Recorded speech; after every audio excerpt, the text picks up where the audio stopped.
Hello बच्चों, कैसे हो? उम्मीद है सभी स्वस्थ होंगे। तो मैं पवन कुमार अपने YouTube channel basic science by Pawan sir में आपका स्वागत करता हूं। तो आज का जो हमारा डिस्कशन का टॉपिक रहेगा वो हम बेसिक कंसेप्ट ऑफ केमिस्ट्री, जो कि क्लास 11th की फर्स्ट यूनिट है, वो हम स्टार्ट कर रहे हैं। इनमें हम कुछ एक बेसिक कंसेप्ट को यहाँ पे डिस्कस करने वाले हैं।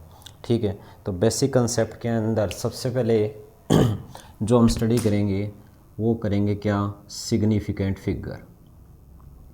सिग्निफिकेंट फिगर, तो बात आती है कि सिग्निफिकेंट फिगर होते क्या हैं। ठीक है, तो इसमें बताया है कि जितने टोटल नंबर ऑफ डिजिट्स किसी भी नंबर के अंदर जो प्रेजेंट होते हैं उनको हम क्या बोलेंगे? Significant figure. यानी सिग्निफिकेंट फिगर क्या होता है कि total number of digits, total number of digits present in A number. कोई भी जो नंबर दिए है उसके अंदर टोटल नंबर ऑफ डिजिट्स जो प्रेजेंट होते हैं उसको बोलते हैं सिग्निफिकेंट फिगर। यानी including last digit, whose value is uncertain,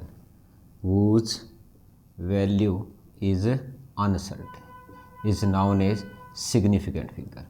यानी आपको कोई भी नंबर दिया है उसके अंदर जो टोटल नंबर ऑफ जो डिजिट्स प्रेजेंट होते हैं उसको हम क्या बोलेंगे? उनका सिग्निफिकेंट फिगर बोलेंगे।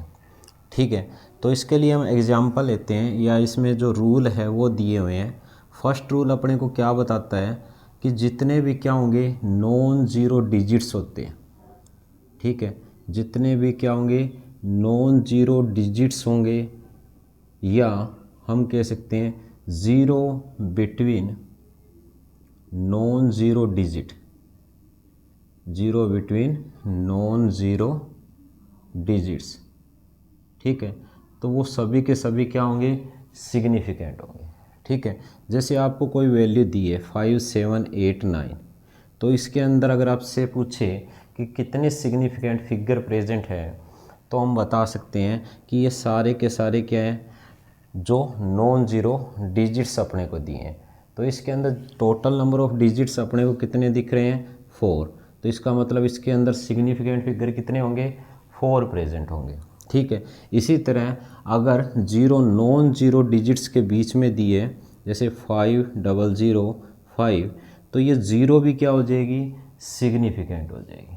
ठीक है, तो इसके अंदर भी टोटल कितने हैं? 4 सिग्निफिकेंट फिगर है। ये तो है रूल फर्स्ट। उसके बाद जो अपने को दिया है वो दिया है रूल सेकंड। ये कह रहा है कि अगर जीरो कहाँ पे है? लेफ्ट में है। किसके? नॉन ज़ीरो डिजिट्स के।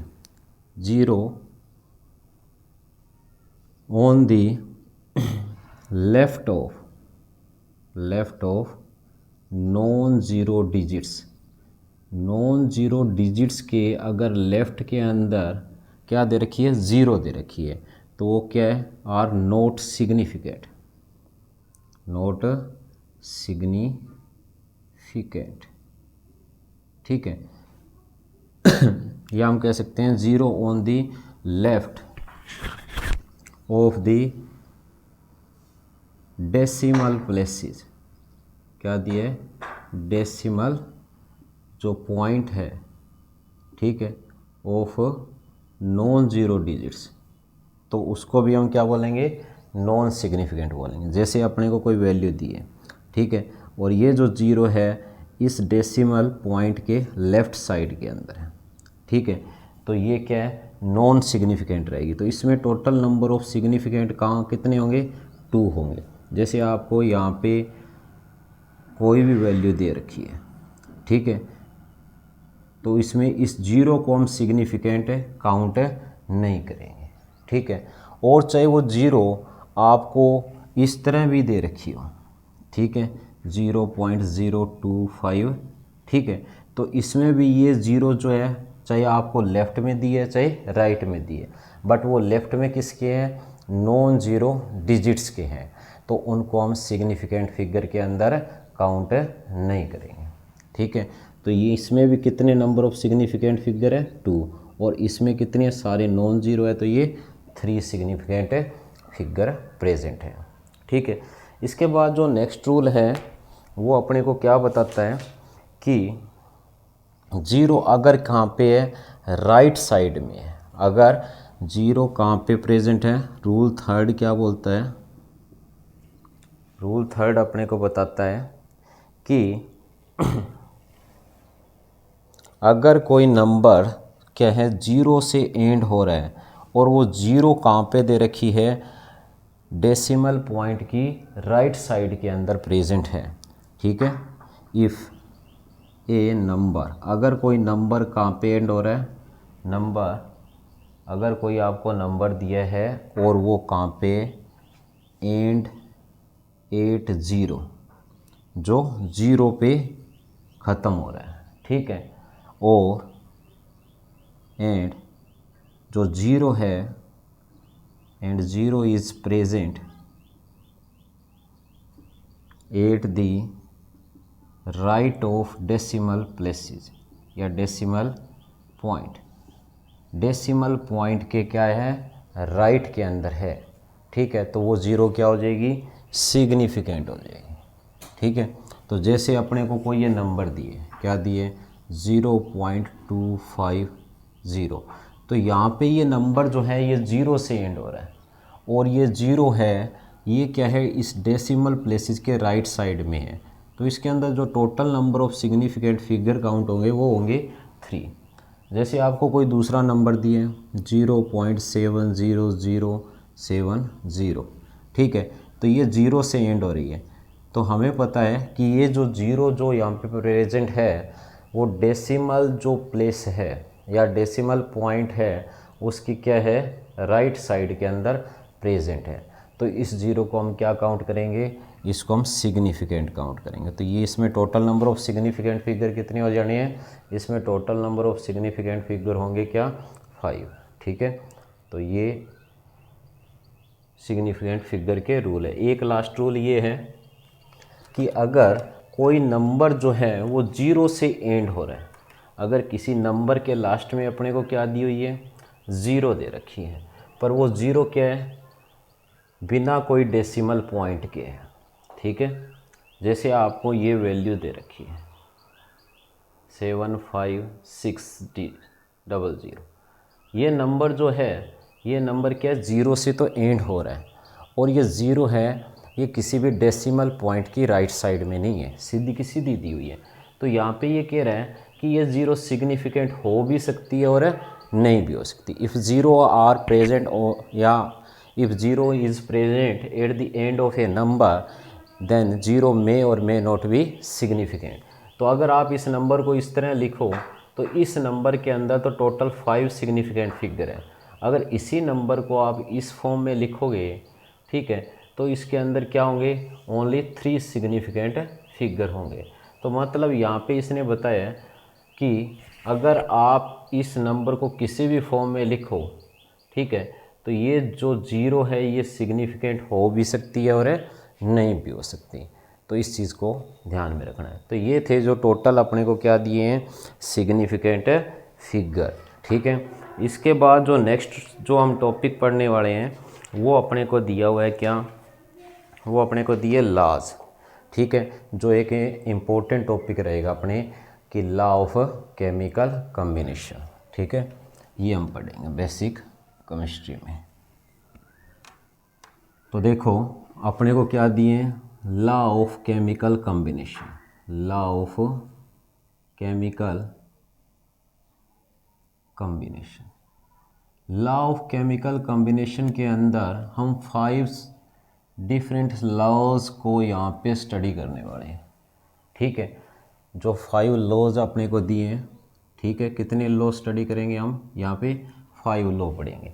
फर्स्टली हम पढ़ेंगे लॉ ऑफ कंजर्वेशन ऑफ मास, उसके बाद हम पढ़ेंगे लॉ ऑफ डेफिनेट प्रोपोर्शन, और उसके बाद लॉ ऑफ रेसिप्रोकल प्रोपोर्शन, और उसके बाद हम स्टडी करेंगे लॉ ऑफ मल्टीपल प्रोपोर्शन, और लास्ट में गे-लेजेक्स लॉ ऑफ गैसियस जो वॉल्यूम है उसको हम स्टडी करेंगे।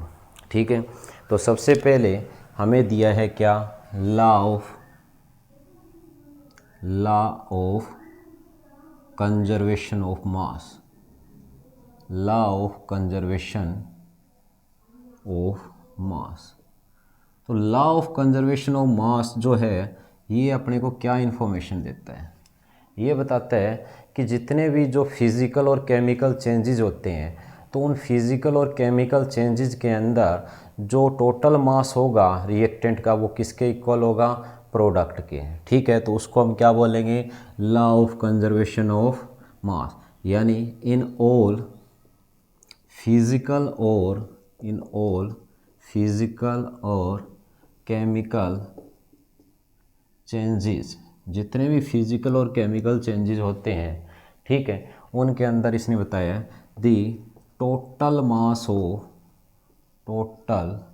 मास of reactant is equal to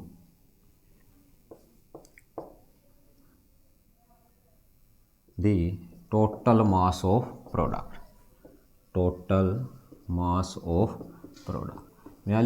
ठीक है। तो ये है law of conservation of mass, या इसकी सेकंड डेफिनेशन जो दी है वो ये दी है कि matter can neither be created nor be destroyed. ठीक है, कौन सी है, matter can neither be created nor be destroyed, यानी मैटर को ना तो क्रिएट किया जा सकता है और ना ही उसको डिस्ट्रॉय किया जा सकता है। तो ये है लॉ ऑफ कंजर्वेशन ऑफ मास। जैसे अपने को एग्जांपल दिए फिज़िकल चेंज का, ठीक है, तो यहाँ पे इसने बताया कि अगर आइस ले ली जाए किसी भी बॉक्स के अंदर या कॉनिकल फ्लास्क या ग्लास जार के अंदर और उसको सील कर दिया जाए, ठीक है, तो बाद में इसको हीट करने पे अगर ये क्या हो जाए, मेल्ट हो जाए, ठीक है, तो मेल्ट होने के बाद इससे क्या मिलेगा, वाटर मिलेगा। तो यहाँ पे इसने कहा है जब आइस को वेट करेंगे तो जितना वेट आइस का होगा उतना ही वेट हमें किसका मिलेगा, वाटर का मिलेगा। मान लो आपने जार में इसको सील कर लिया और इसका वेट किया कि 1 kg आपने यहाँ पे आइस लिए, ठीक है, अगर उसको मेल्ट किया गया तो उससे जो वाटर मिलेगा अगर उसका भी वेट करेंगे तो वो क्या मिलेगा, 1 kg ही मिलेगा। मतलब उसका जो टोटल मास होगा उस फिज़िकल चेंज के दौरान वो क्या रहेगा, कांस्टेंट रहेगा। मतलब मास के अंदर कोई चेंज नहीं आएगा, हालांकि उसने सॉलिड से लिक्विड स्टेट अटेन कर लिया, मतलब फिज़िकल चेंज हुआ है उसके अंदर। ठीक है, इसी तरह अपने को दे रखी है किसके, केमिकल चेंज की। तो यही हमने पढ़ा है कि कोई भी फिज़िकल चेंज होता है चाहे केमिकल चेंज है, जो टोटल मास है किसका, रिएक्टेंट का, वो किसके इक्वल रहेगा, जो टोटल मास होगा किसका, प्रोडक्ट का। ठीक है, तो उसको ही हम क्या बोलेंगे, लॉ ऑफ कंजर्वेशन ऑफ मास बोलेंगे। ठीक है, इसी तरह हम केमिकल चेंज का एग्जांपल लेते हैं। ठीक है, तो केमिकल चेंज में देखो यहाँ पे अपने को प्रेसिपिटेशन रिएक्शन का एग्जांपल दिया है। ठीक है, तो केमिकल चेंज के अंदर यहाँ पे इसने बताया कि अगर हम क्या करते हैं, जो सिल्वर नाइट्रेट है, ठीक है, सिल्वर नाइट्रेट को हम सोडियम क्लोराइड के सॉल्यूशन के साथ मिक्स करें। ठीक है, जो एक्सपेरिमेंट किया था किसने, लैंडोल्ट्स ने, यानी लैंडोल्ट्स ट्यूब के अंदर जो इस तरह की थी। ठीक है, एक साइंटिस्ट था लैंडोल्ट्स, उसने इस ट्यूब के अंदर इसका एक्सपेरिमेंट किया था। ठीक है, बीच में ये इसको मतलब स्टॉप कॉक यहाँ पे यूज़ की। एक साइड में तो उसने क्या किया, यहाँ पे सिल्वर नाइट्रेट का एक्वा सॉल्यूशन ले लिया, ठीक है, और दूसरी साइड में उसने क्या लिया, या सोडियम क्लोराइड का सॉल्यूशन ले लिया। ठीक है, तो इसको हम बोलते हैं क्या, लैंडोल्ट्स ट्यूब, लैंडोल्ट्स ट्यूब। तो इसने क्या किया, जैसे ही दोनों सॉल्यूशन तैयार किए और उसके बाद उनका वेट किया, वेट करने के बाद उसने इस टॉपो को ओपन किया यहाँ से। ठीक है, ओपन करके जैसे ही इसको टिल्ट किया, इन दोनों सॉल्यूशन को मिक्स किया, तो मिक्स करने के बाद इन दोनों की जो रिएक्शन हुई तो उनसे क्या प्रोडक्ट मिले हमें मिले यहाँ पे क्या, सिल्वर क्लोराइड, क्या मिले, सिल्वर क्लोराइड और सोडियम नाइट्रेट। ठीक है, तो उसने देखा कि जितना मास इनका था रिएक्शन से पहले और रिएक्शन के बाद जो इनको टोटल इनका मास मिल रहा था यानी वेट मिल रहा था वो क्या था, सेम था। तो यानी केमिकल चेंज के बाद भी क्या है, जो टोटल मास था सब्सटेंस का उसके अंदर कोई चेंज नहीं आया। ठीक है, तो यही अपने को लॉ ऑफ कंजर्वेशन ऑफ मास बता रहा है। ठीक है, इसी तरह यहाँ पे केमिकल चेंज का दूसरा एग्जाम्पल इसने लिया कि जब मरकरिक ऑक्साइड को हीट किया गया, ठीक है, जब मरकरिक ऑक्साइड को हीट किया यानी उसको 100 ग्राम लिया, ठीक है, तो हीट करने के बाद उसे क्या मिली, मरकरी और जो हाफ ऑक्सीजन मिले। ठीक है, क्या मिले, मरकरी और हाफ ऑक्सीजन। ठीक है, तो ये देखा गया कि यहाँ पे 92.6 ग्राम मरकरी मिली और 7.4 ग्राम क्या मिल रही थी, ऑक्सीजन मिल रही है। ठीक है, जो इस लॉ को प्रूव कर रही है कि टोटल क्या है, मास क्या है, रिएक्टेंट और प्रोडक्ट का क्या मिल रहा है, सेम मिल रहा है। मतलब कोई केमिकल या फिजिकल चेंज आता है तो जो टोटल मास है रिएक्टेंट का वो किसके इक्वल रहेगा, हमेशा प्रोडक्ट के इक्वल रहेगा। तो ये था अपना लॉ ऑफ कंजर्वेशन ऑफ मास। ठीक है, इसकी आती है फिर लिमिटेशन। क्या आती है, लिमिटेशन। इसमें लिमिटेशन में प्रॉब्लम कब आती है, इसमें लिमिटेशन तो इसके अंदर आपको नहीं मिलेगी। ठीक है, क्योंकि ये अपने को लॉ ऑफ कंजर्वेशन ऑफ मास दिया है, इसमें प्रॉब्लम नहीं आई, क्योंकि हम जितना रिएक्टेंट ले रहे हैं उतना ही क्या मिलेगा, प्रोडक्ट मिलेगा। तो इसके बाद जो नेक्स्ट लॉ जो अपने को दिए है वो कौन सा दिए है, लॉ ऑफ कांस्टेंट कंपोजिशन। अब हम क्या करेंगे, सेकंड लॉ को स्टडी करेंगे। कौन सा है, law of constant composition. Law of constant composition के अंदर अपने को क्या बताया है कि इसने बताया कि कोई भी जो केमिकल कंपाउंड है, ठीक है, उसकी फॉर्मेशन के अंदर जो एलिमेंट्स इन्वॉल्व होते हैं उनके मास का जो प्रोपोर्शन है वो क्या रहता है, सेम रहता है।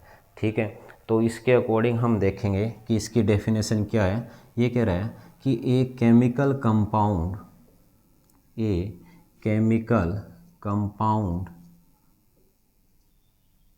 is found to be made up of same elements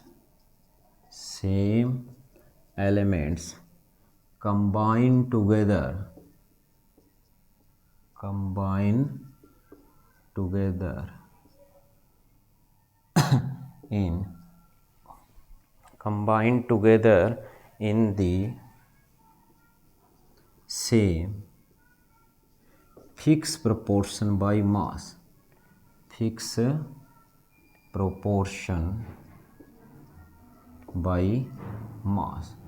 तो इस डेफिनेशन के अंदर यही बताया गया है कि कोई भी जो केमिकल कंपाउंड है अगर वो सेम एलिमेंट से मिलके बना हुआ है तो उन सेम एलिमेंट्स का जो मास का जो प्रोपोर्शन है वो उस कंपाउंड के अंदर क्या रहेगा, सेम रहेगा। ठीक है, जैसे यहाँ पे इसने एग्जाम्पल दिए हैं किसकी, ये फॉर्मेशन ऑफ कार्बन डाइऑक्साइड, क्या दिए, फॉर्मेशन ऑफ CO2।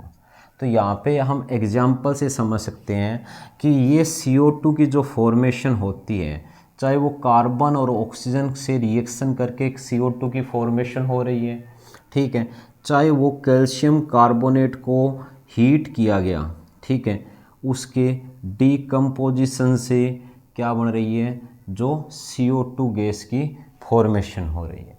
ठीक है, और चाहे ये कोई भी आपको दूसरी रिएक्शन दे रखी है, जैसे मीथेन के ऑक्सीडेशन से क्या बन रही है, ये CO2 बन रही है। मतलब किसी भी मेथड से बन तो CO2 ही रही है ना।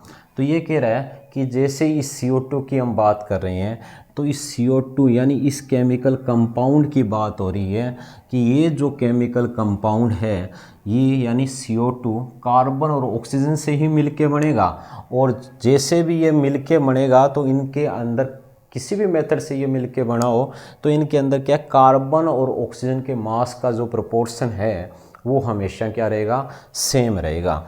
तो यहाँ पे इसने एग्जांपल बताया कि अगर हम CO2 की बात करें तो कार्बन सिंगल और ऑक्सीजन डबल है, तो इनका जो मास का रेशियो होगा किसके अंदर, CO2 के अंदर, ठीक है, तो वो हमेशा क्या रहेगा, 3:8 रहेगा। तो ये है लॉ ऑफ कांस्टेंट कंपोजिशन। मतलब कार्बन डाइऑक्साइड चाहे किसी भी मेथड से क्यों बन रही है, अगर उनमें क्या है, कार्बन और ऑक्सीजन के मास का 3:8 मिल रहा है, ठीक है, कार्बन और ऑक्सीजन का मास रेशियो क्या मिल रहा है, 3:8 मिल रहा है, तो वो क्या होगी, CO2 ही होगी, ठीक है। तो इसको हम बोलते हैं लॉ ऑफ कांस्टेंट कंपोजिशन।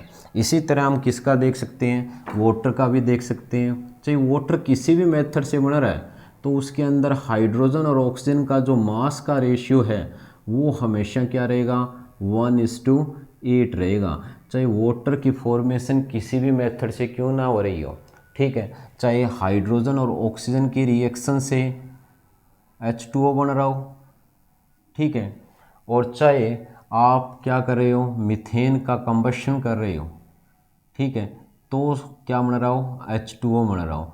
यानी किसी भी मेथड से वाटर जो बन रहा है उस वाटर के अंदर हाइड्रोजन और ऑक्सीजन के मास का रेशियो क्या रहेगा, कांस्टेंट रहेगा, ठीक है।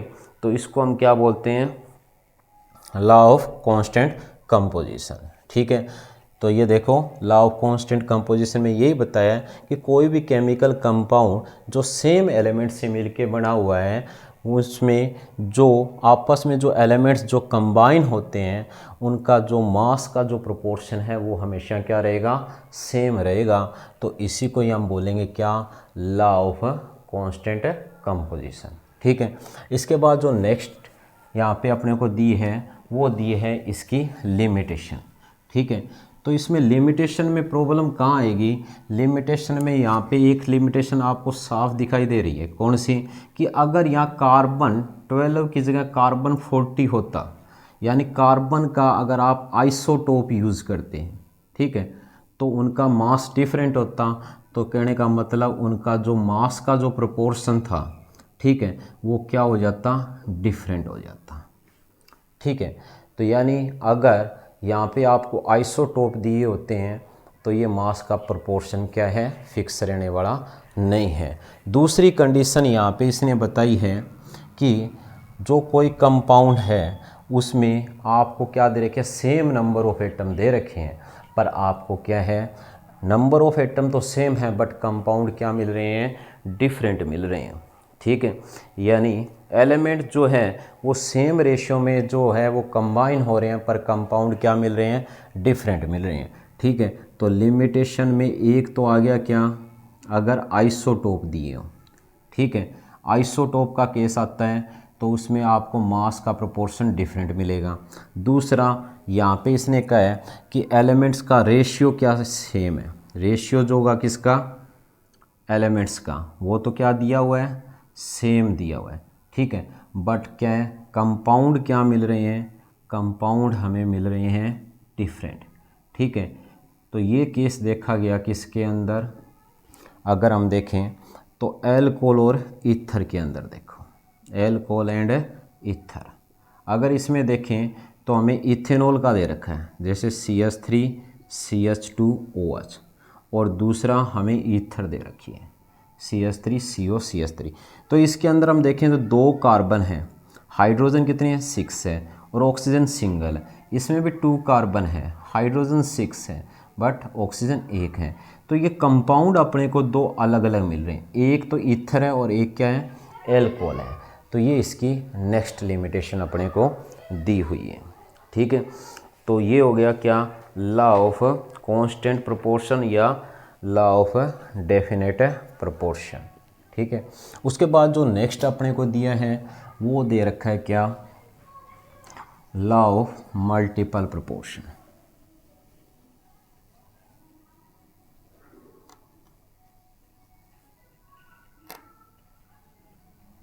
ठीक है।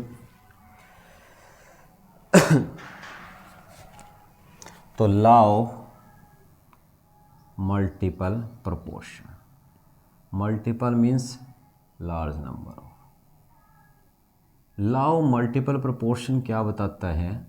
इसने बताया कि when two elements are combined to form two or more elements, then the ratio of the elements which combine with fixed mass of other elements may be a simple ratio to one another।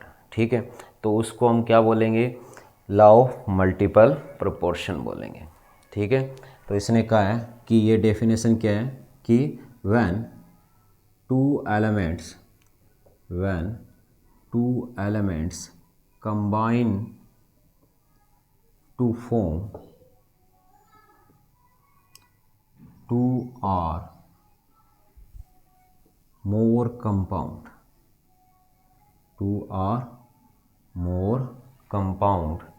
then the mass of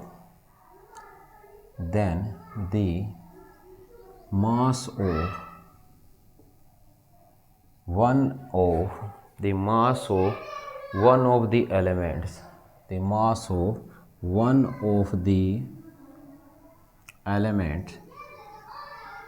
which combine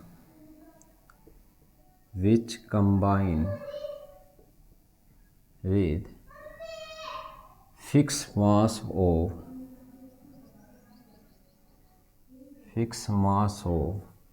other element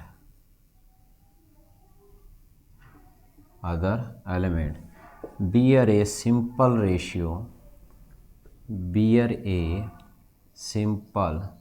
ratio to one another। तो इसको हम क्या बोलेंगे? Law of multiple proportion. इसके लिए हम example ले सकते हैं, यानी ये जो डेफिनेशन अपने को यही बता रही है कि जब दो एलिमेंट्स कंबाइन होके दो या दो से ज़्यादा क्या बना रहे हैं? कंपाउंड बना रहे हैं। ठीक है, तो यहाँ पे इसने कहा है कि तो क्या होगा?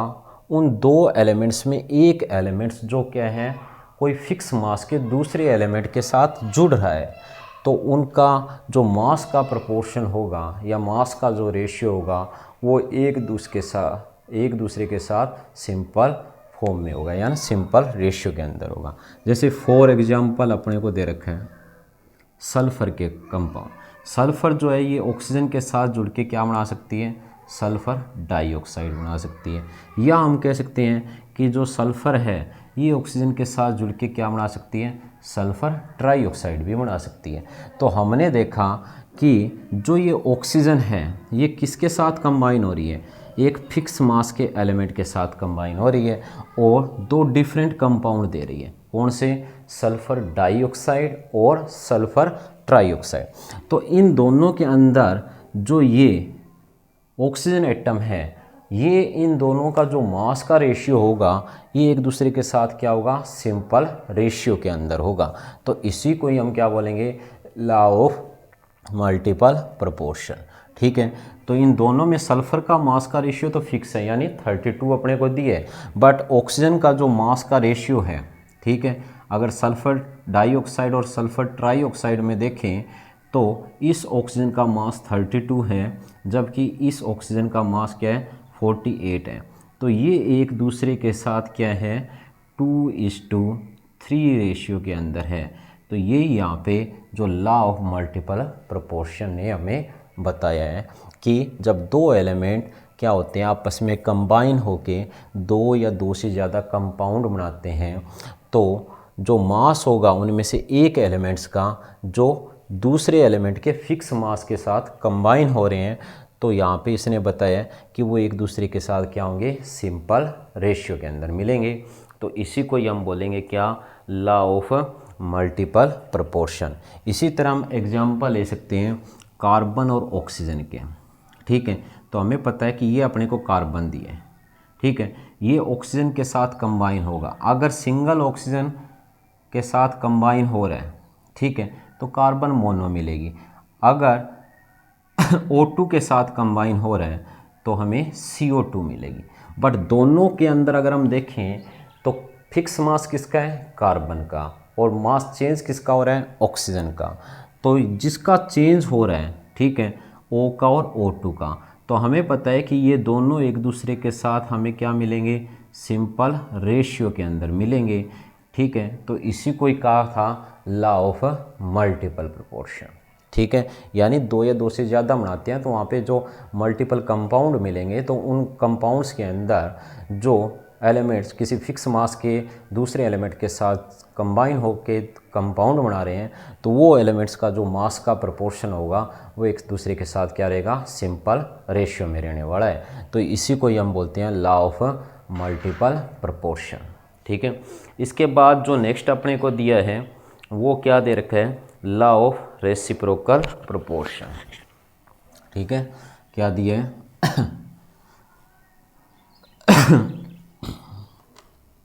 Law of reciprocal proportion. तो देखो लॉ ऑफ रेसिप्रोकल प्रोपोर्शन में क्या बताया, law of reciprocal proportion.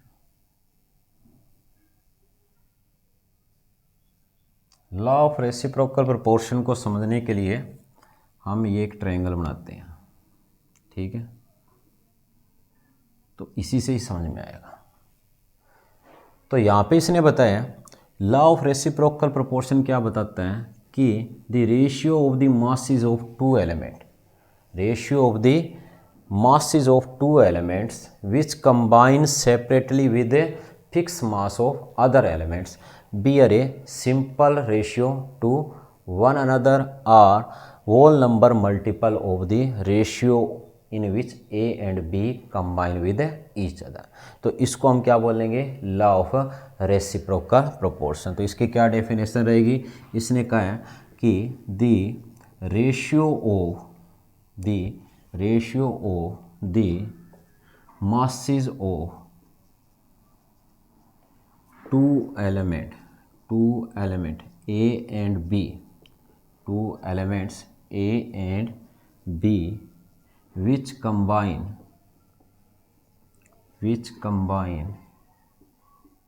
separately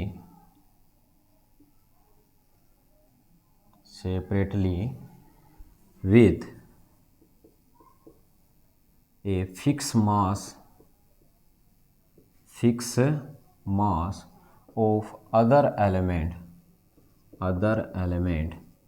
C bear a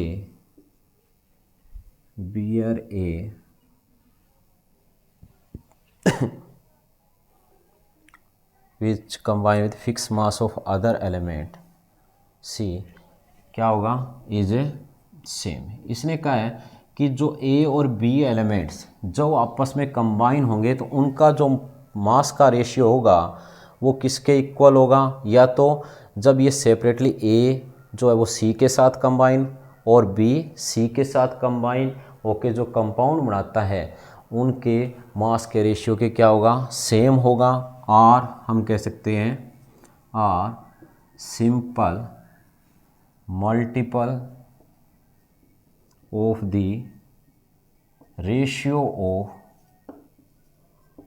mass in which A and B combines। ठीक है, तो इसने जो अपने को समझाया है वो ये है कि A और B अगर कंपाउंड बनाते हैं ए बी तो इनके मास का रेशियो, अगर A और C जो कंपाउंड बनाते हैं ए सी और B और C क्या बनाते हैं बी सी, तो इसने कहा है कि जो A और B के जो मास का रेशियो होगा वो क्या होगा, या तो क्या होगा A और C के जो मास का रेशियो होगा उसका क्या होगा, इक्वल होगा, या फिर क्या होगा, सिंपल मल्टीपल होगा। जैसे इसके लिए हम एग्जांपल ले सकते हैं यहाँ पे। ठीक है, तो यही डेफिनेशन यहाँ पे इसने बताई है कि the ratio of the masses of two element A and B। ठीक है, A एंड B के मास का रेशियो क्या होगा, which combine separately with a fix mass of other element C, यानी C के साथ कंबाइन हो रहे हैं, इज सेम। क्या होगा, सेम होगा। और simple multiple of the ratio of the masses in which A and B combine. ठीक है, या जिस रेशियो के अंदर A और B कंबाइन हो रहे हैं उस रेशियो के क्या होगा, मल्टीपल होगा। ठीक है, तो इसको हम एग्जाम्पल से समझते हैं। ठीक है, जैसे हम यहाँ पे एग्जांपल लेके चलेंगे कार्बन, हाइड्रोजन और ऑक्सीजन के लिए। ABC की जगह हम ले रहे हैं यहाँ पे, ठीक है।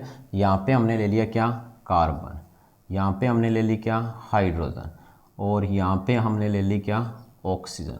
तो हमें पता है कि जब कार्बन हाइड्रोजन आपस में कंबाइन होते हैं तो बनेगी मीथेन, हाइड्रोजन ऑक्सीजन आपस में कंबाइन होंगे तो बनेगा H2O, और कार्बन ऑक्सीजन आपस में कंबाइन होंगे तो क्या बनेगा, CO2 बनेगा, ठीक है। ये अपने को दे रखा है। तो इसके अंदर अगर हम देखें तो हमें पता है, हम सोचते हैं कि अगर हमें AB में ले रखा है मीथेन, अगर मीथेन के अंदर हम देखें तो कार्बन और हाइड्रोजन के मास का रेशियो जो है वो अपने को मिलेगा क्या, 3:1, क्योंकि कार्बन का कितना होता है, 12 होता है, और हाइड्रोजन 4 है, तो टोटल कितना हो गया, 4 हो गया, ठीक है। फिर ये कह रहा है कि जो इसके अंदर मास का रेशियो मिल रहा है वो क्या मिलेगा, CO2 और H2O के मास के रेशियो के क्या होगा, या तो सेम होगा या सिंपल मल्टीपल होगा।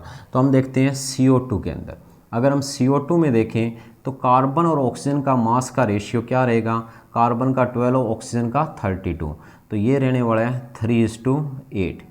तो ये मास का रेशियो तो हमें मिल रहा है 3:8। जबकि अगर हम वाटर के अंदर देखें तो वाटर के अंदर जो हाइड्रोजन और ऑक्सीजन का मास का रेशियो है वो क्या रहेगा, ये रहेगा 1:8, ठीक है।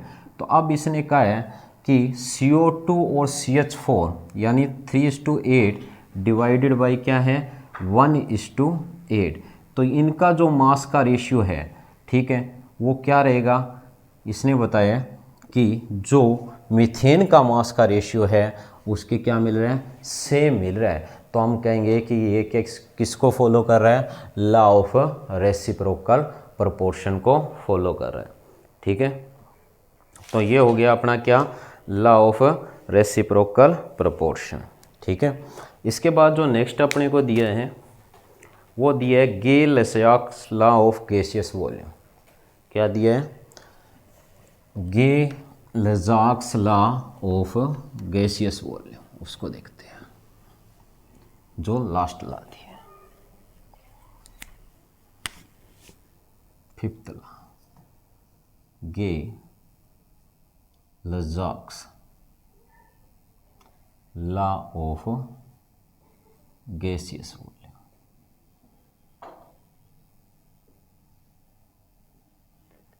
ठीक है। तो इस law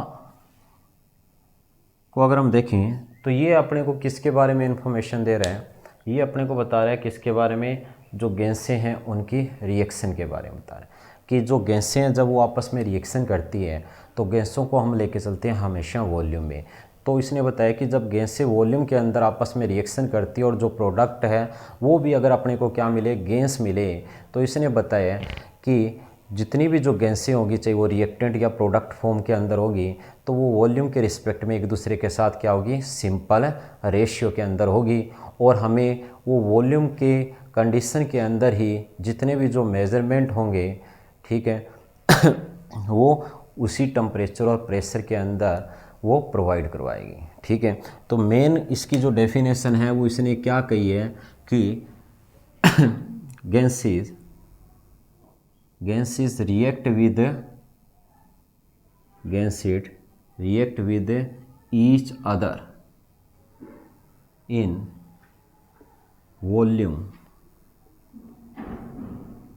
bear a simple ratio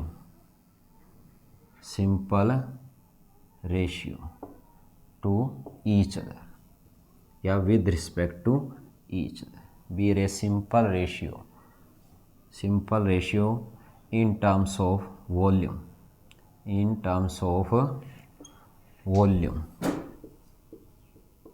volume के रिस्पेक्ट में, with respect to each other. यानी यही इसने बताया कि जब गैसें आपस में रिएक्शन करती है, जब वो वॉल्यूम के अंदर रिएक्शन करती है तो वो क्या है, वॉल्यूम के रिस्पेक्ट में एक दूसरे के साथ क्या होगी, सिंपल रेशियो के अंदर प्रेजेंट होगी, ठीक है। And provides all the measurement of volume under similar condition of temperature and pressure. ये तो एक्स्ट्रा है, provide all measurements of volumes under similar condition या given condition of temperature and pressure. ठीक है, तो इसके लिए इसने एग्जाम्पल लिए, जैसे हाइड्रोजन है और ये रिएक्शन कर रही है क्लोरीन के साथ, तो क्या बना रही है, 2HCl बना रही है। तो यहाँ पे इसने बताया कि इसके आगे कुछ नहीं लिखा, तो मतलब इसका मतलब क्या होगा, 1। इसके आगे कुछ नहीं लिखा तो इसका भी 1 वॉल्यूम है, और ये क्या बना रही है, 2 वॉल्यूम HCl बना रही है। तो हमें पता है कि ये भी गैस है, ये भी गैस है, और जो प्रोडक्ट बन रहा है वो भी गैस है। तो यहाँ पे ये कह रहे हैं कि जब ये गैसें आपस में रिएक्शन करती हैं और ये वॉल्यूम के अंदर है, ठीक है, तो ये जो इनके वॉल्यूम होंगे वो एक दूसरे के साथ क्या होंगे, सिंपल रेशियो के अंदर प्रेजेंट होंगे। ठीक है, तो इसी को हम क्या बोलते हैं, गे-लेजाक लॉ ऑफ गैसियस वॉल्यूम बोलेंगे। ठीक है, तो ये हो गए अपने 5 लॉ। इसके बाद जो नेक्स्ट टॉपिक हम पढ़ने वाले हैं वो हम पढ़ेंगे क्या, अवोगाड्रो हाइपोथेसिस। ठीक है, क्या पढ़ेंगे, अवोगाड्रोस हाइपोथेसिस।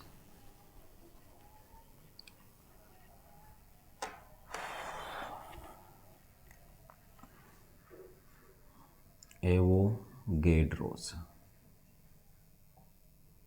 हाइपोथेसिस बोलो या प्रिंसिपल बोलो, एवोगाड्रोस हाइपोथेसिस या एवोगाड्रोस प्रिंसिपल भी इसको बोल सकते हैं।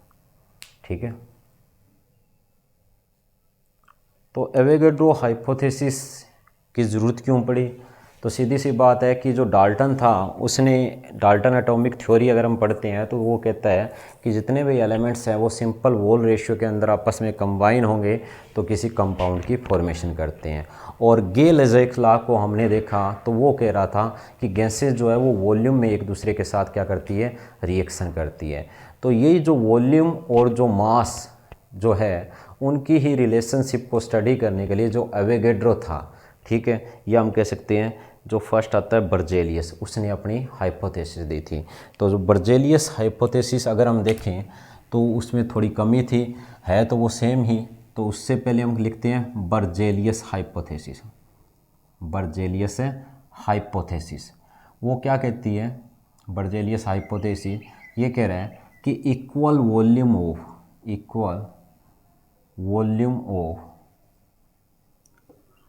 all gases under similar condition of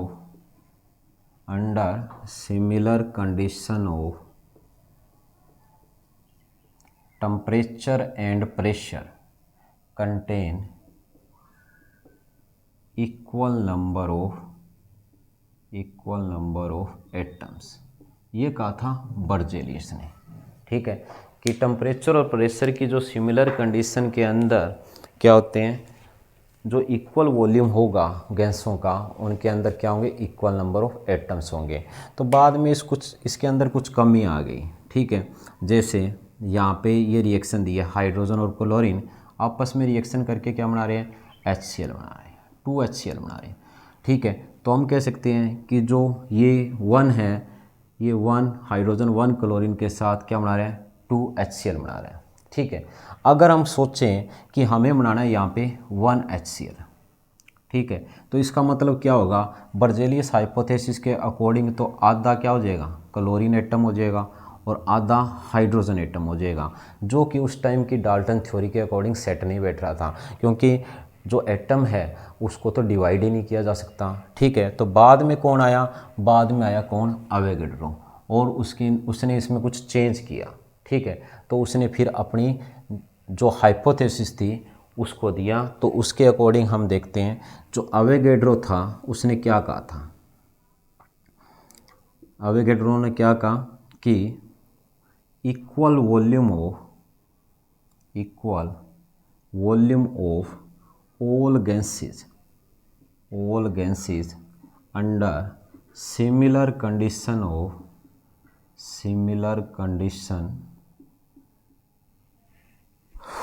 of temperature and pressure contain equal number of molecules. उसने एटम की बात नहीं की, उसने मॉलिक्यूल्स कह दिया, ठीक है, क्योंकि मॉलिक्यूल्स में क्या है, मॉलिक्यूल हमें पता है कि फ्रीली एग्जिस्ट कर सकते हैं, जबकि एटम फ्रीली एग्जिस्ट नहीं कर सकते, और एक मॉलिक्यूल्स में कितने भी एटम हो सकते हैं, जो आपने बेसिक में पढ़ा होगा। तो यही डेफिनेशन, ये इसी रिएक्शन के लिए अगर हम देखें तो हाइड्रोजन और क्लोरीन हमें पता है क्या बना रहे हैं, 2HCl बना रहे हैं, ठीक है। अगर हम इसको इस तरह से देखें कि ये तो क्या है, 1 मॉलिक्यूल है हाइड्रोजन का, ये 1 मॉलिक्यूल क्लोरीन के साथ रिएक्शन कर रहे हैं, ठीक है, तो 2 मॉलिक्यूल मिल रहे हैं हमें किसके, HCl के।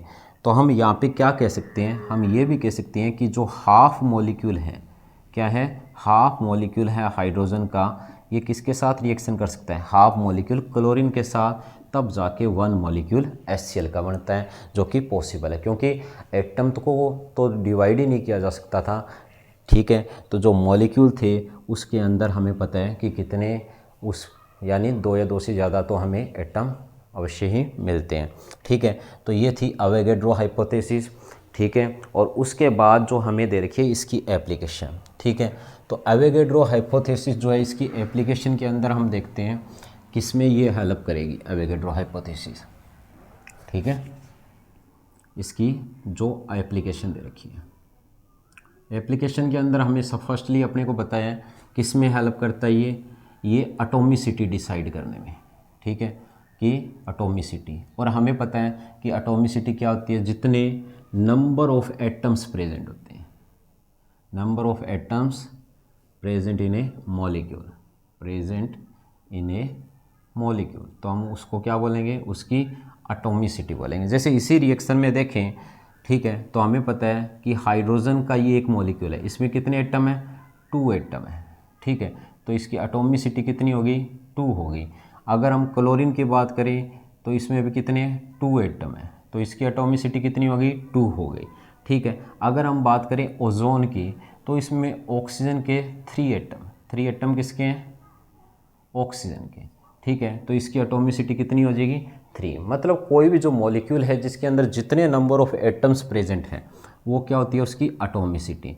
तो सल्फ़र के अंदर क्या है, 8 क्या है, सल्फ़र एटम है, तो इसका मतलब उसकी जो एटॉमिसिटी होगी वो कितनी हो जाएगी, वो हो जाएगी कितनी, 8, ठीक है। तो यानी इसकी फर्स्ट एप्लीकेशन अपने को दी है क्या, कि कोई भी जो मॉलिक्यूल है उसकी एटॉमिसिटी डिसाइड करने में एवोगाड्रो हाइपोथेसिस का यूज़ होता है, ठीक है। और दूसरा यहाँ पे इसने अपने को बताया क्या, एक रिलेशनशिप दी है, ठीक है। दूसरी अपने को रिलेशनशिप दी है, कौन सी रिलेशनशिप दी है, मॉलिक्यूलर मास और जो वेपर डेंसिटी है उसके बीच में रिलेशनशिप दी है, जो अपने को क्या दे रखी है कि कोई भी जो गैस होगी उसका जो मॉलिक्यूलर मास होता है, ठीक है, वो किसके इक्वल होता है, 2 इंटू वेपर डेंसिटी। तो ये फार्मूला आपको ध्यान रखना है, मॉलिक्यूलर मास एंड जो वेपर डेंसिटी है उसके बीच में जो रिलेशनशिप है वो हमें देखने को मिली, ठीक है।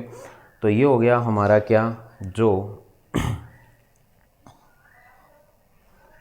एवोगाड्रो हाइपोथेसिस, ठीक है। और उसके बाद जो इसने बताया, जो नेक्स्ट अपने को दे रखा है क्या, जो मोल कंसेप्ट, ठीक है। मोल कंसेप्ट के अंदर हम स्टडी करेंगे क्या, एवोगाड्रो नंबर, ठीक है। उसके बाद जो नेक्स्ट टॉपिक है वो अपने को क्या दिया हुआ है, मोल कंसेप्ट।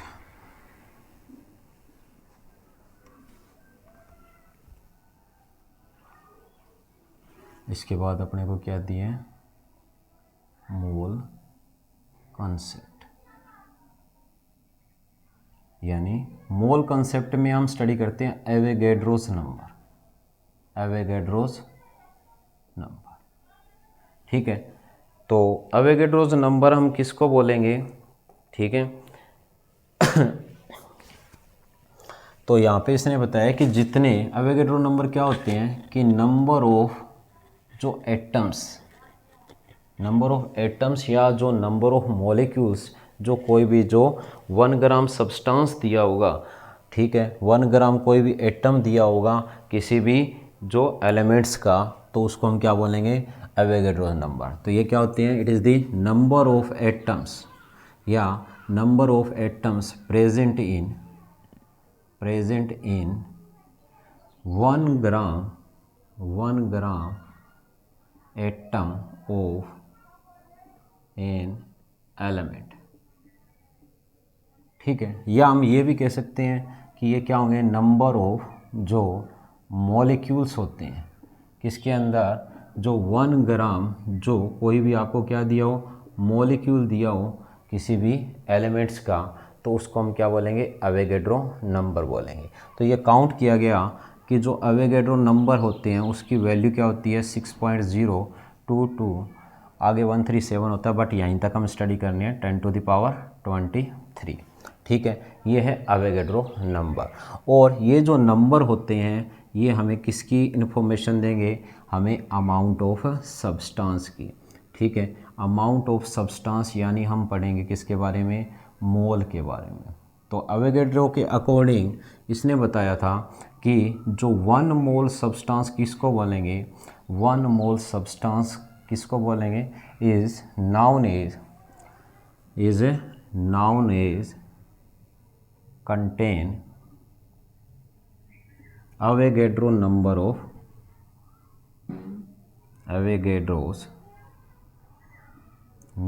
of पार्टिकल्स भी हो सकते हैं, एटम भी हो सकते हैं, आयन भी हो सकते हैं, मॉलिक्यूल्स भी हो सकते हैं।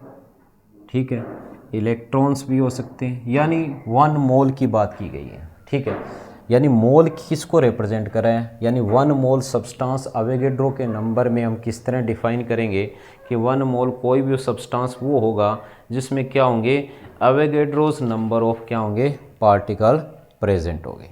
ठीक है, तो उसको हम बोलेंगे क्या, 1 मोल सब्सटेंस। ठीक है, जैसे अगर आपसे कोई पूछे कि 1 डज़न में कितनी चीज़ें होती है, तो आप सीधी सी बात है कि ये बोलोगे कि 1 डज़न इज इक्वल टू 12। ठीक है, या 1 पेयर इक्वल टू, आपके माइंड में सीधी सी इमेज बन जाएगी 2। तो इसी तरह बस आपको ध्यान रखना है कि 1 मोल के अंदर अगर कोई नंबर पूछा जाए किसी चीज़ का, तो वो आप नंबर ऑफ पार्टिकल की टर्म में कितना लेके चलोगे, 6.0 इंटू 10⁻23 लेके चलोगे। ठीक है, तो इसके लिए हम कई एग्जाम्पल ले सकते हैं। तो हमें ये क्लियर हो गया कि एवोगैड्रो नंबर क्या होते हैं, जितने नंबर ऑफ पार्टिकल्स होते हैं, जितने नंबर ऑफ एटम्स होते हैं। यानी एवोगैड्रो नंबर में एक वैल्यूज़ दी है, उस वैल्यू के इक्वल जितने पार्टिकल्स प्रेजेंट होंगे वो किसको रिप्रेजेंट कर रहे होंगे, 1 मोल को। ठीक है, तो वो हम इसको यहाँ पे देखते हैं। ठीक है, अगर आपसे कहे कि 1 मोल क्या दिए है, हाइड्रोजन एटम दिए हैं। ठीक है, तो इसका मतलब क्या होता है कि 6.022 इंटू 10⁻23 हाइड्रोजन एटम की बात हो रही है। ठीक है, अगर आपसे कहे कि 1 मोल हाइड्रोजन मॉलिक्यूल दिए हैं, तो इसका मतलब क्या होगा कि 6.022 इंटू 10⁻23 हाइड्रोजन मॉलिक्यूल प्रेजेंट होंगे। ठीक है, और अगर इसमें पूछे कि कितने एटम्स होंगे, तो हमें पता है इस मॉलिक्यूल में 2 एटम हैं, तो इसमें 1 मोल हाइड्रोजन मॉलिक्यूल में क्या हो जाएंगे, ट्वाइस हो जाएंगे नंबर ऑफ एटम। ठीक है, तो ये क्या हो जाएंगे, इतने हाइड्रोजन एटम हो जाएंगे। ठीक है, अगर आपसे कह दे कि 1 मोल ऑक्सीजन मॉलिक्यूल की बात की जाए, नहीं ओजोन मॉलिक्यूल की बात की जाए, तो इसके अंदर कितने मॉलिक्यूल होंगे, 10⁻23 ओजोन मॉलिक्यूल होंगे। ठीक है, अगर ऑक्सीजन एटम की बात की जाए, तो हमें पता है कि जो 1 मॉलिक्यूल है उसमें 3 एटम है, तो जितने मॉलिक्यूल है उसको 3 से मल्टीप्लाई कर दो। ठीक है, तो यानी उतने हमें क्या मिल जाएंगे, ऑक्सीजन एटम मिल जाएंगे। ठीक है, तो ये वैल्यूज़ आपको ध्यान रखनी है, बस इसको समझना है कि 1 मोल कोई भी जो सब्सटेंस होगा उसमें जितने पार्टिकल है, जैसे आपको 1 मोल सोडियम कार्बोनेट बोल दिया, तो इसका मतलब उसमें क्या होंगे, 6.022 इंटू 10⁻23 सोडियम कार्बोनेट प्रेजेंट होंगे। अगर इसमें से आपसे पूछे सोडियम कितने होंगे, तो हमें पता है कि एक सोडियम कार्बोनेट में 2 सोडियम होते हैं। तो सीधी सी बात है, जितने सोडियम कार्बोनेट है उसके डबल हमें क्या मिलेंगे, उसके डबल हमें मिल जाएंगे क्या, सोडियम एटम। ठीक है, तो इस तरह हम सोडियम एटम अकेले बता सकते हैं। ठीक है, अगर इसी के अंदर हमसे कार्बन पूछे तो हमें पता है इस मॉलिक्यूल में एक सिंगल कार्बन है, तो हम लिखेंगे कितने, इतने कार्बन एटम हो जाएंगे। और अगर आपसे पूछे ऑक्सीजन, तो हमें पता है कि इस फार्मूले में 3 ऑक्सीजन है सोडियम कार्बोनेट में, तो इसको हम 3 से मल्टीप्लाई कर देंगे। ठीक है, तो क्या हो जाएंगे, इतने ऑक्सीजन एटम हो जाएंगे। ठीक है, तो इस तरह जो 1 मॉलिक्यूल कोई यानी 1 मोल कोई क्वांटिटी होती है, तो उसके अंदर क्या होते हैं, अवोगाड्रोस नंबर ऑफ पार्टिकल्स प्रेजेंट होंगे।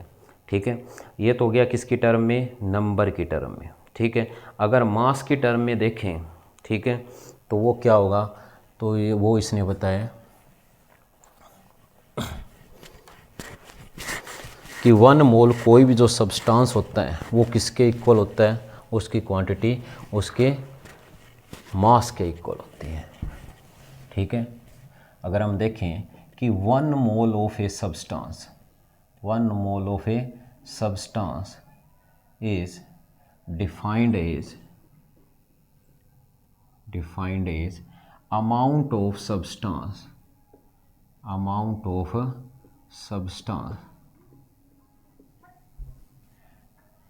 present in ग्राम। क्या होगी, जो अपने को किस में दी हुई है, जो सब्सटेंस की जो अमाउंट है वो किस में दी होगी, ग्राम, किसके इक्वल होगी, which is equal to gram atomic mass या atomic mass of that substance. ठीक है, दैट सब्सटेंस। तो जैसे हमें पूछे कि 1 मोल हाइड्रोजन है, ठीक है, 1 मोल हाइड्रोजन का अगर हम मास देखें तो 2 हाइड्रोजन एटम होने के कारण क्या होगा, 2 ग्राम होगा। तो 1 मोल हाइड्रोजन का मतलब 2 ग्राम हाइड्रोजन की बात हो रही है। तो इसी तरह अगर आपसे कहे कि 1 मोल नाइट्रोजन गैस की बात हो रही है, तो इसका मतलब यहाँ पे नाइट्रोजन का 14 एटॉमिक मास होता है, 2 नाइट्रोजन का ये 28 ग्राम यानी नाइट्रोजन के वेट की बात हो रही है, जिससे हम क्या डिसाइड कर रहे हैं, 1 मोल नाइट्रोजन गैस। इसी तरह अगर आपसे कहे कि 1 मोल अमोनिया की हम बात करें, तो इसका मतलब क्या होगा, ये बात कर रहा है 17 ग्राम अमोनिया की। ठीक है, तो 17 ग्राम जो अमोनिया है वो टोटल कितना बनाएगी, 1 मोल अमोनिया की अमाउंट डिसाइड करेगी। ठीक है, इसी तरह अगर आप बोले कि 1 मोल CO2, तो इसका मतलब हम बात कर रहे हैं 12 और 32 44 ग्राम जो कार्बन डाइऑक्साइड के वेट की। तो यानी जो अमाउंट है सब्सटेंस की मोल के अंदर किसकी टर्म में, मास की टर्म में, वो उसके एटॉमिक या मॉलिक्यूलर मास के इक्वल होती है। ठीक है, तो ये तो हो गया किसकी टर्म में, एटॉमिक मास की टर्म में। ठीक है, उसके बाद हम देखते हैं किसकी टर्म में, ये तो हो गया इन टर्म ऑफ मास।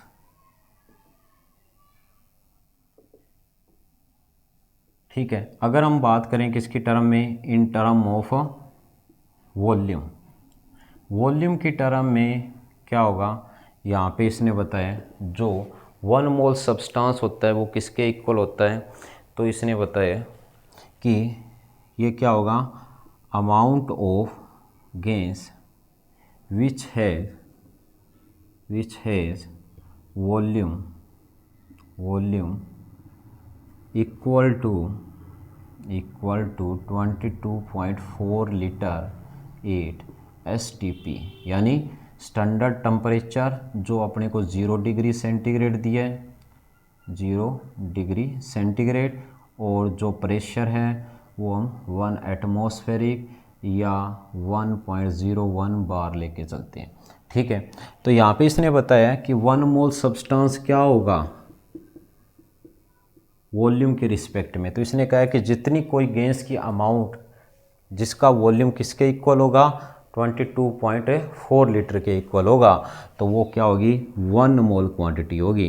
तो मतलब 1 मोल क्वांटिटी मीन्स यहाँ पे बात हो रही है क्या 22.4 लीटर जो गैसियस है वॉल्यूम की। ठीक है, अगर आपसे पूछे कि 1 मोल हाइड्रोजन, ठीक है, तो इसका मतलब क्या होगा 22.4 लीटर क्या होगा जो हाइड्रोजन गैस की बात हो रही है।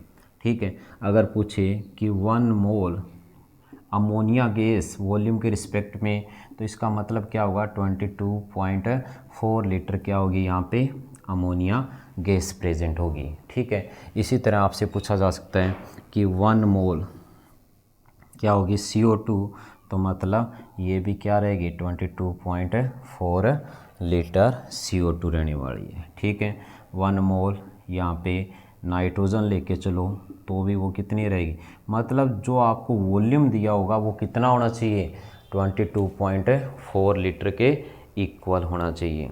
ठीक है, तो ये हो गया अपना क्या जो मोल कंसेप्ट था उसके बारे में हमने डिस्कस किया। ठीक है, इसके अलावा जो बेसिक कंसेप्ट है केमिस्ट्री के, ठीक है, तो इसके अंदर अगर आप वैसे भी मोल अगर क्वांटिटी है उसको निकालना चाहो या मोल कंसेप्ट का अगर हम शॉर्ट के अंदर देखें तो जो ओवरऑल रिज़ल्ट रहता है तो वो क्या रहेगा। ठीक है, उसको हम देख सकते हैं कि इसका मतलब क्या है कि 1 मोल कोई भी जो सब्सटेंस होगा ना उसके अंदर क्या होते हैं 6.022 इंटू 10⁻23 ये तो होंगे नंबर। ठीक है, और यहाँ पे ये नंबर किसके इक्वल होगा उसके मोलर मास के इक्वल होगा। ठीक है, या हम कह सकते हैं कि ये जो वॉल्यूम होगा ये किसके इक्वल होगा 22.4 लीटर वॉल्यूम के इक्वल होगा, वो भी स्टैंडर्ड टेम्परेचर प्रेशर के ऊपर। ठीक है, तो ये हमें दिया है। जैसे हम बात करते हैं यहाँ पे किसी भी 1 मोल कंपाउंड की, अगर हम बात करते हैं 1 मोल ऑक्सीजन की, तो इसका मतलब क्या था कि इसमें 6.022 इंटू 10⁻23 क्या है ऑक्सीजन मॉलिक्यूल की बात हो रही है अगर नंबर के रिस्पेक्ट में काउंटिंग नंबर में की जाए। ठीक है, फिर आगे इसने कहा है अगर मास के रिस्पेक्ट में होती तो हमें पता है कि 32 ग्राम ऑक्सीजन की बात की जा रही है, अगर इतने पार्टिकल्स का वेट किया जाए तो हमें कितना मिलता 32 ग्राम के इक्वल मिलता, या इसका वॉल्यूम देखा जाए तो हमें किसके इक्वल मिलती 22.4 लीटर जो उसके इक्वल क्या मिल रहा था ऑक्सीजन का वॉल्यूम मिल रहा था। तो बस ये आपको ध्यान रखना है कि कोई भी क्वांटिटी अगर आपको मोल में निकालनी है तो किसी भी जो सब्सटेंस की जो अमाउंट है, ठीक है, वो आपको किस में दी होगी ग्राम में दी होगी, और उसको आप क्या कर दो डिवाइड कर दो किससे उसके मोलर मास से, तो यहाँ पे आपको क्या मिल जाएगी कोई भी अमाउंट जो होगी सब्सटेंस की वो मोल के अंदर मिल जाएगी। मोल को हम n से रिप्रेजेंट करेंगे, अमाउंट यानी वेट ऑफ सब्सटेंस, ठीक है, वो क्या होगा जो वेट होगा। ठीक है, और वेट को हम लिखेंगे W से, और जो मोलर मास है उसको हम m से लिखते हैं। तो ये फार्मूला आपको नंबर ऑफ मोल्स को कैलकुलेट करने में हेल्प करेगा। ठीक है, जैसे आपको कह दें कि 52 ग्राम हीलियम दिया है, ठीक है, उसके अंदर कितने नंबर ऑफ मोल्स हैं, कितने नंबर ऑफ पार्टिकल्स हैं और कितना उसका वॉल्यूम है, तो आप यहाँ से ये सिंपल फार्मूला यूज़ करके निकाल सकते हो। तो नंबर ऑफ मोल निकालनी है तो हमें पता है वेट बाई मोलर मास है, तो यहाँ पे वेट आपको 52 ग्राम दिया है। ठीक है, मोलर मास जो हीलियम का होता है वो होता है 4। ठीक है, तो यानी 4 ग्राम क्या बनाएगा 1 मोल बनाएगा। ठीक है, ये हमने देखा था। ठीक है, यानी अगर यहाँ पे 1 मोल हीलियम की बात होती तो इसका मतलब क्या था कि यहाँ पे 6.022 इंटू 10⁻23 हीलियम की बात हो रही है। ठीक है, जो उसके मोलर मास यानी 4 ग्राम या हम कहें 22.4 लीटर के इक्वल था। ठीक है, तो हमें पता है कि इसमें नंबर ऑफ मोल्स मिल रहे हैं 13।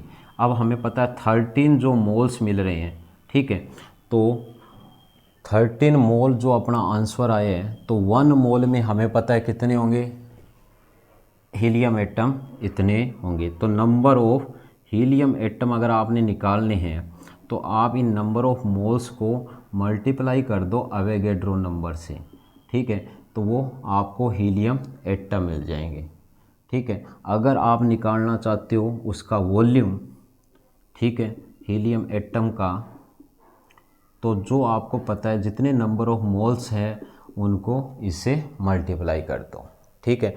तो इस तरह आप हर एक क्वांटिटी को कैलकुलेट कर सकोगे, ठीक है।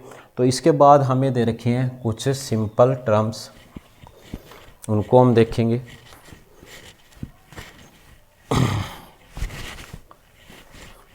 इसमें एक दे रखी है आपके बेसिक कंसेप्ट में परसेंटेज कंपोजिशन, सिंपल सा है, उसको हम देखते हैं। क्या दी हुई है, परसेंटेज कंपोजिशन। किसी भी सब्सटेंस की अगर हमें निकालनी है क्या, परसेंटेज कंपोजिशन, तो हम किस तरह कैलकुलेट करेंगे, ठीक है। तो परसेंटेज कंपोजिशन में देखो हमें क्या करना होता है, ठीक है, जो भी आपको कोई कंपाउंड दिया होगा, ठीक है, उसके अंदर किसी एलिमेंट की परसेंटेज कंपोजिशन हम किस तरह कैलकुलेट करेंगे। जैसे हमें सिंपल सा एग्जांपल दिया है किसका, मैग्नीशियम सल्फेट का, ठीक है। मैग्नीशियम सल्फेट अपने को दिया हुआ है और आपसे कहा जाता है इसके अंदर ऑक्सीजन की परसेंटेज क्या रहेगी, ठीक है। तो हम इसकी परसेंटेज किस तरह कैलकुलेट करेंगे, तो सबसे पहले हम निकालेंगे क्या, मॉलिक्यूलर मास। क्या निकालेंगे, उस सब्सटेंस का मॉलिक्यूलर मास। तो हमें पता है मॉलिक्यूलर मास में मैग्नीशियम, सल्फ़र और जो 4 ऑक्सीजन एटम है क्या है, उन सभी का क्या निकालेंगे, मॉलिक्यूलर मास। तो जो मैग्नीशियम है उसका 24 हो गया, सल्फ़र का 32 हो गया और 64 हो गया किसका, ऑक्सीजन एटम का, ठीक है। तो ये जो टोटल जो अपने को मिलेगा वो अपने को कितना मिल रहा है, 6 और 4 10, फिर मिल रहे हैं क्या, 6 और 6 12, यानी 120 अपने को टोटल मास मिल रहा है। ये तो हो गया उसका मोलर मास, ठीक है। जो मोलर मास अगर आपके पास निकल गया तो आपने निकालनी है परसेंटेज ऑफ एलिमेंट, मतलब अगर आप परसेंटेज ऑफ ऑक्सीजन निकाल रहे हो तो आप क्या करोगे, जो मास है ऑक्सीजन का, ठीक है, उसको डिवाइड कर दोगे किससे, टोटल मास से, और इनटू क्या कर दोगे, 100 कर दोगे, तो आपके पास आ जाएगी ऑक्सीजन की जो परसेंटेज दी हुई है, ठीक है। तो यहाँ पे हमें पता है मास ऑक्सीजन का कितना है, 64 है, ठीक है, और टोटल मास कितना है, 120 इंटू जो अपने को दे रखा है 100, ठीक है। तो यहाँ से हमारे पास क्या आ जाएगी, जो परसेंटेज है वो आ जाएगी, ठीक है। तो ये 0 से 0 कैंसिल, 4 3 जा और 4 1 6, तो ये आ जाएगा हमारे पास 160/3%, मतलब ये आ जाएगा इतने परसेंट क्या है, ऑक्सीजन है। इसी तरह आप क्या है, परसेंटेज ऑफ क्या निकाल सकते हो, मैग्नीशियम निकाल सकते हो, परसेंटेज ऑफ सल्फ़र कैलकुलेट कर सकते हो। मैग्नीशियम की निकालनी है तो हमें पता है मैग्नीशियम 24 डिवाइड बाई 120 इंटू 100, ठीक है। तो ये हमें पता है कितनी आ जाएगा ये आ जाएगा 20%। और इसी तरह आप निकाल सकते हो सल्फ़र की, जो कि 32 डिवाइड बाई 120 इंटू 100, ठीक है। तो ये रहेगा अपना परसेंटेज कंपोजिशन। उसके बाद जो नेक्स्ट अपने को दिए हैं वो दिए है क्या, एक होता है मॉलिक्यूलर फार्मूला और एक होता है एम्पिरिकल फार्मूला, ठीक है।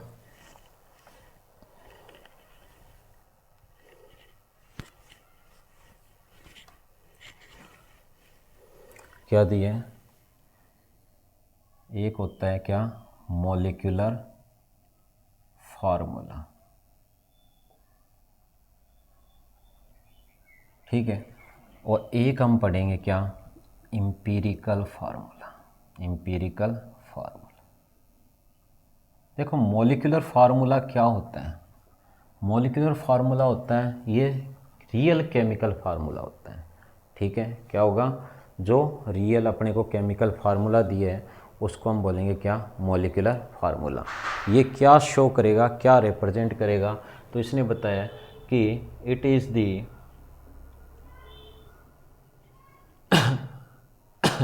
Chemical formula of A molecule. क्या होता है ये? केमिकल फार्मूला होता है किसका? एक मॉलिक्यूल का। ठीक है, और ये क्या रिप्रेजेंट करता है? तो ध्यान रखना, it represent the total number या हम कहेंगे actual number of atoms present in A molecule of A compound, present in A molecule, सीधे ही लिख सकते हैं। जैसे एग्जाम्पल में हम लिख सकते हैं, जैसे अपने को कह दें ग्लूकोज का मॉलिक्यूलर फार्मूला क्या है, तो C6H12O6 है। ठीक है, अगर आपसे कह दे बेंजीन का फार्मूला क्या है, ठीक है, तो वो हम लिखते हैं क्या? C6H6। ठीक है, या हाइड्रोजन पर ऑक्साइड का हमें फार्मूला कह दे हाइड्रोजन पर ऑक्साइड, ठीक है, तो क्या रहेगा? H2O2 रहेगा। ठीक है, तो ये जो रियल नंबर के अंदर जो प्रेजेंट होंगे, जो एटम हैं किसी भी मॉलिक्यूल के अंदर, उसको रिप्रेजेंट कर रहा है। ठीक है, इसी तरह हम क्या करते हैं? Empirical formula. ठीक है, तो एम्पिरिकल फार्मूला क्या किससे बनेगा? मॉलिक्यूलर फार्मूले से ही बनता है। तो ये क्या होता है? It is the simplest whole number ratio of the number of atoms present in a molecule। तो ये क्या होगा? कोई भी मॉलिक्यूल के अंदर, ठीक है, या मॉलिक्यूलर फार्मूला हम कह सकते हैं, molecular formula of A molecule. किसी भी मॉलिक्यूलर फार्मूले में किसी मॉलिक्यूल के जितने नंबर ऑफ एटम्स प्रेजेंट होंगे, उनका जो सिंपलेस्ट रेशियो रहेगा, उसको हम क्या बोलेंगे? एम्पिरिकल फार्मूला बोलेंगे। सेम हम ग्लूकोज के लिए अगर उठाएं, तो हमें पता है कि ग्लूकोज के अंदर हमने देखा कि 6 कार्बन, 12 हाइड्रोजन और 6 ऑक्सीजन है। तो इनका जो मास का रेशियो रहेगा, या नंबर का जो अपने को रेशियो दिया है, वो क्या दिया है? 1:2:1 है। तो मतलब इसका एम्पिरिकल फार्मूला क्या बन जाएगा? 1 कार्बन, 2 हाइड्रोजन और 1 सिंगल ऑक्सीजन है। तो ये इसका क्या बन जाएगा? जो अपने को क्या दिए हैं? एम्पिरिकल फार्मूला दिए। इसी तरह हम हाइड्रोजन पर ऑक्साइड को देख सकते हैं, तो उसके अंदर हमने देखा कि 2 हाइड्रोजन एटम प्रेजेंट है, ठीक है, और 2 ही ऑक्सीजन है। तो इनका जो सिंपलेस्ट रेशियो रहेगा वो 1:1 रहेगा। तो सीधी सी बात है कि हाइड्रोजन पर ऑक्साइड का जो एम्पिरिकल फार्मूला होगा वो क्या रहेगा? HO रहने वाला है। ठीक है, इसी तरह हम बेंजीन को देख सकते हैं, तो हमें पता है कि बेंजीन में C6H6 मतलब 6 कार्बन और 6 ही हाइड्रोजन, तो इनका रेशियो रहेगा 1:1। तो इसका मतलब इसका एम्पिरिकल फार्मूला जो हमें मिलेगा वो क्या मिलेगा? CH मिलेगा। ठीक है, तो ये था क्या? Empirical formula. उसके बाद जो नेक्स्ट टॉपिक है वो हम करेंगे क्या? स्टोइकियोमेट्री।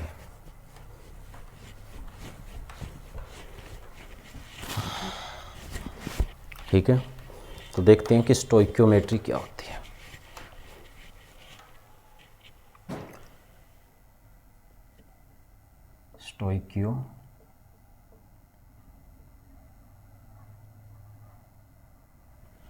देखो, जो स्टोइकियोमेट्री होती है ये हमेशा अप्लाई होती है किसके लिए? ये होती है बैलेंस केमिकल इक्वेशन के लिए। ठीक है, किसके लिए अप्लाई होगी? स्टोइकियोमेट्री हमेशा अप्लाई होती है किसके लिए? कोई भी जो आपको क्या दी हुई है? बैलेंस केमिकल इक्वेशन दी है, ठीक है, उसके लिए ये हमेशा अप्लाई होगी।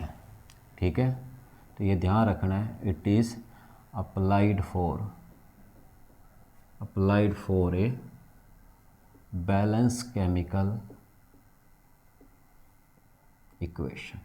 यानी बैलेंस केमिकल इक्वेशन जो आपने क्लास 10th में पढ़ी होगी कि उसको बोलेंगे ना जिसमें जितने number of atoms reactant side है उतने ही नंबर ऑफ एटम्स आपको प्रोडक्ट साइड मिलेंगे, तो वो क्या होगी, एक बैलेंस केमिकल इक्वेशन होगी।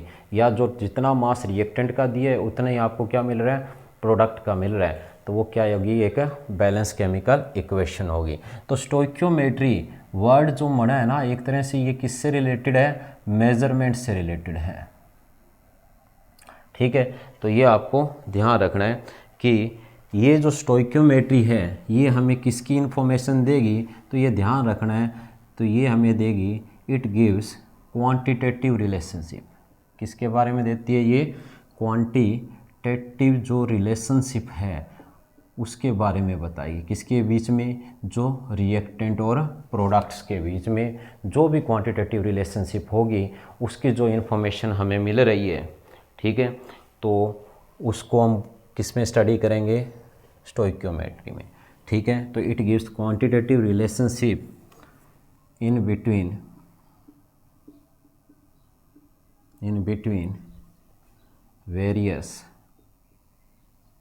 Various reactants and product. जो रिएक्टेंट और प्रोडक्ट के बीच में जो क्वांटिटेटिव जो रिलेशनशिप रहेगी, ठीक है, किसकी टर्म में, इन टर्म्स ऑफ मोल, ठीक है, मास, वॉल्यूम एंड नंबर। ठीक है, तो उसको हम बोलेंगे स्टोइक्योमेट्री। ठीक है, और इसके अंदर जो कोफिशिएंट यूज़ किए जाएंगे किसी भी बैलेंस केमिकल इक्वेशन के अंदर, ठीक है, तो उनको हम बोलेंगे क्या, स्टोइक्योमेट्री कोफिशिएंट। क्या बोलेंगे, स्टोइक्योमेट्री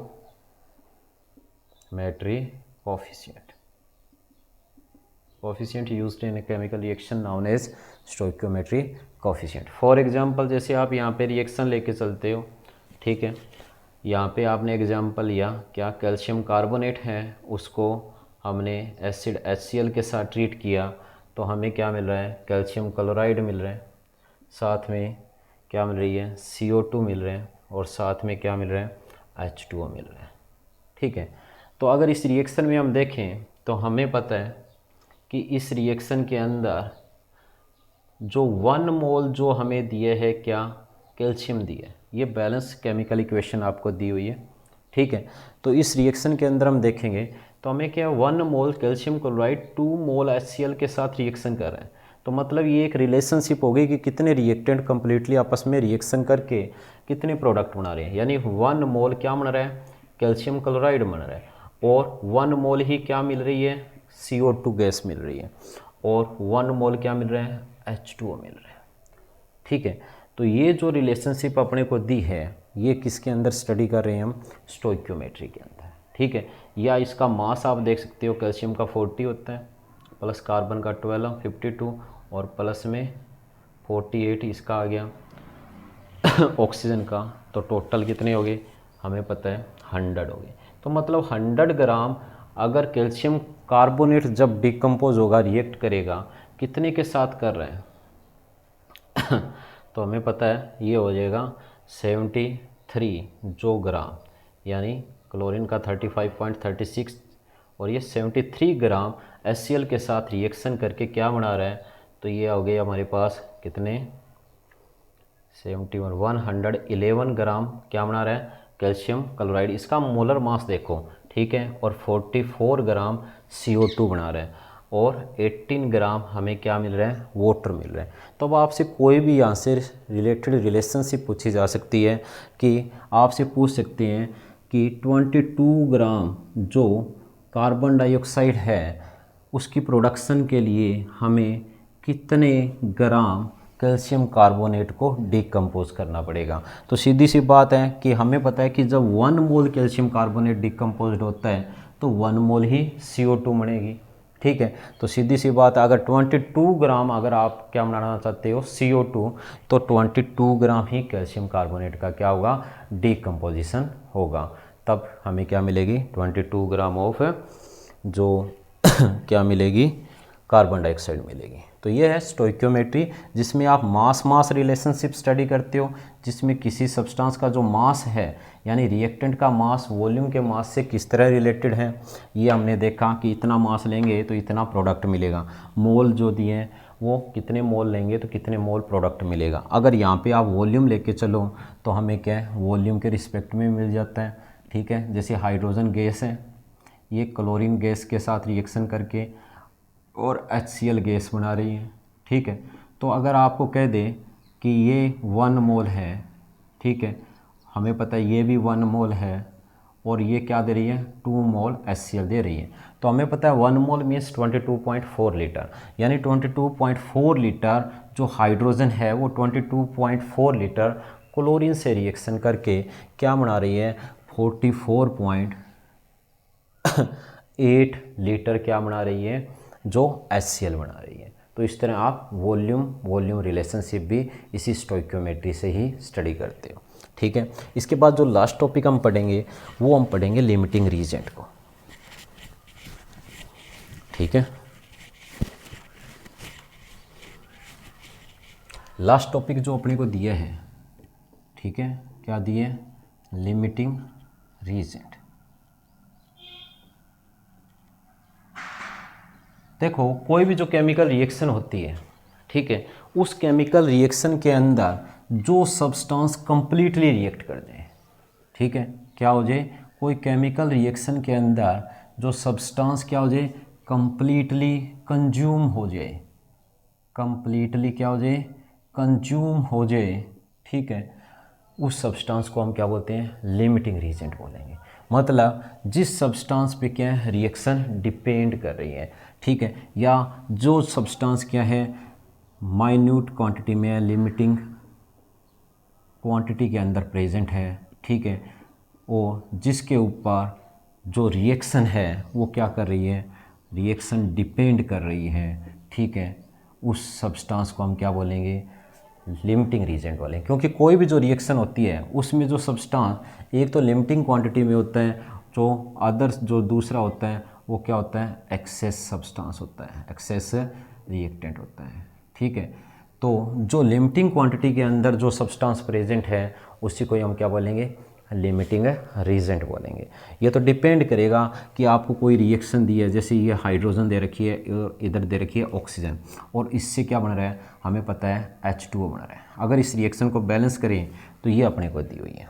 ठीक है, और इस रिएक्शन के अंदर अगर हम देखें तो हमें पता है कि 4 ग्राम जो हाइड्रोजन है ये 32 ग्राम जो ऑक्सीजन है इसके साथ जब रिएक्शन करती है तो 36 ग्राम क्या बनती है हमें पता है 36 ग्राम बनेगी H2O बनेगा।